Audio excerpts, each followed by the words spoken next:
Okay, everybody, well, heat is returning this week. Our heat index will be over 105 degrees. While we don't have a weather impact alert day yet, I expect us to as we head towards the middle of the week here. You never know, things could change around here, but it's likely it's just going to get really hot on us. Change your air filter out there.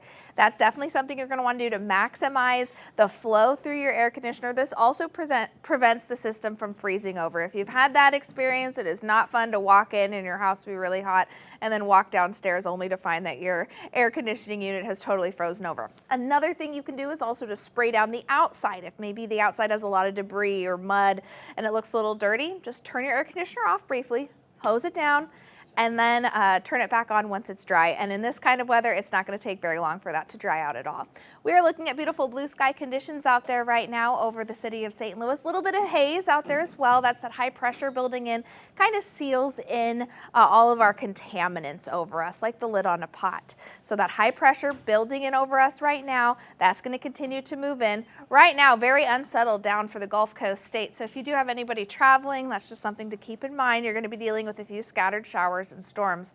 Allergy index. Well, are you waking up a little sniffly? You certainly might be, because our weed count is moderate right now. Our mold count is high.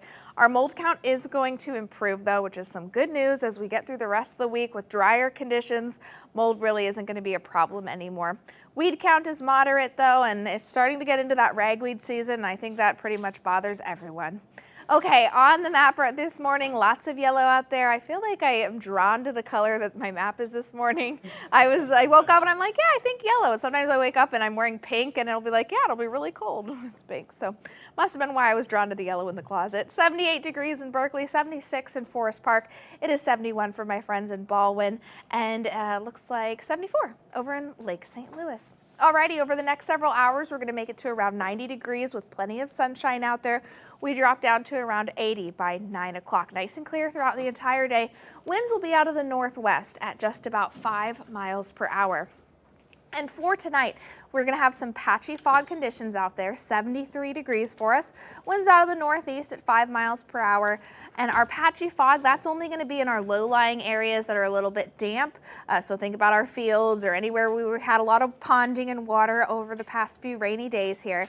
And then along our waterways. Our sunset is just a little bit before 8:30. We do lose a little bit of daylight each and every day now that we're past the summer solstice, which does mean for those of us who don't like 10-day forecasts that look like this, fall is around the corner. We just got to hang in there, everyone. We're looking at the low to mid 90s over the next couple of days. Tuesday and Wednesday, I don't expect that to feel too bad. That's going to feel all right. Then we get into that more stifling conditions. Thursday, Friday, and Saturday, we're going to be into the mid 90s. 94 degrees by Thursday, 95 on Friday. We're at 96 on Sunday. And once you factor in humidity, because we know we can't have those temperatures without humidity, is it ever a dry heat here? It's not. It's going to feel more like 105 degrees, which is a little bit better than what it was at the end of June, beginning of July. During that time frame, we saw things more at like 108 to 110, even 112 degrees. Two things to note here on the 7-day forecast, aside from the big numbers, are those little numbers underneath. We have 2 nights that really won't see much of a cool down. That's going to be Friday and Saturday. Those will be our hardest days for us at 78 degrees on Friday and 80 degrees on Saturday. And then we drop down into the upper 80s for Tuesday and Wednesday. Couple things to note here on the dangers of extreme heat. I always go over this. You never know if it is going to save a life. Especially as we start, we'll see more sports and things like that happening because we're starting to head closer to back to school. I know nobody wants to talk about that, but heat exhaustion is when you might feel faint or dizzy, excessive sweating, calm, pale, clammy skin, weak rapid pulse, and muscle cramps. Both of them have like the stomach trouble. So heat exhaustion and heat stroke can both cause your stomach to feel a little bit upset. Now, heat stroke, this is when it's an emergency. This is what can cause, can be deadly. Heat is actually the #1 killer for weather phenomena across the United States. Kills more people every year than hurricanes, tornadoes, all of it. Throbbing headache, you stop sweating if you have a heat stroke.